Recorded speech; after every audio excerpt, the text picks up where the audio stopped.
us through what's happening here in the video. So when we click on the demand planning section, we will be brought to the area which focuses on different items that we are planning for. So this is the demand planning landing page. So we can see inventories of the items. As we scroll down, we can also see the different items that we need to plan for. Okay.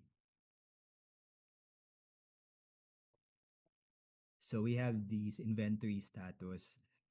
We have this forecast report. So in this portlet, we can see which items have a red flag. So those are the things that we anticipate that we need to have a supply for these items because the current stock will run out.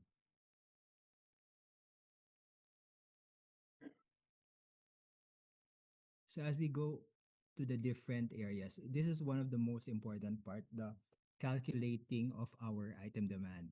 So for this screen, we just need to indicate what locations. We have different projection methods. So for demand planning, we have linear regression, moving average, and seasonal average. We can also enter sales forecast if we want to base our demand on sales orders that we have in the system. So we just need to indicate the projection duration. So we wanted to plan for, let's say, 12 months, and we wanted to analyze 24 months of our historical data. So we just need to indicate which specific items we wanted to create the demand. And after we click on submit, the system will already calculate the demand plan for these selected items. So this is one example of the demand plan. So it was able to calculate the quantities that we expect to sell for this MacBook Pro. So the demand will actually feed in to our supply plan. So the good thing about demand planning is we already have the MRP as part of this module. So we just need to define here what locations we are planning for and the demand sources, either demand plans or sales orders. Then once you have that in place, we just need to click the launch MRP and we will be brought to our planning workbench. So let me go into the next video. Yeah. So this is actually the supply planning workbench in NetSuite. So the benefit of this one is our inventory manager or someone from our supply chain will have an overall view of all the items.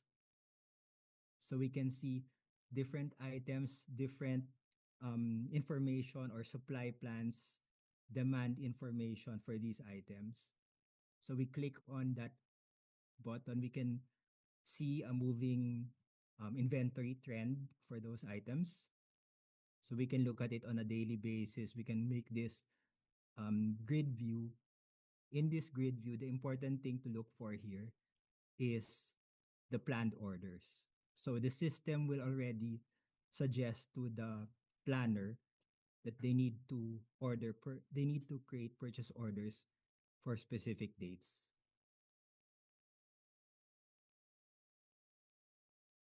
So actually for this one, there's also what we call a pegging. So when we say pegging, it's we are opening different supply options such as the purchase order. Then we are checking which specific demand is each PO satisfying. So that's what we mean by pegging. So overall, this one is really a tool for our supply planning team or supply chain to release these planned orders. So they can release all of the suggested planned orders, or they can select specific POs that they want to release. So once they select these POs, this will be executed by our inventory team. So we can create the corresponding purchase order. So really the benefit of this is Having this kind of workbench will allow our supply chain team to be on top of our demand. All of the demand can be satisfied with these planned orders. So, yep, I think those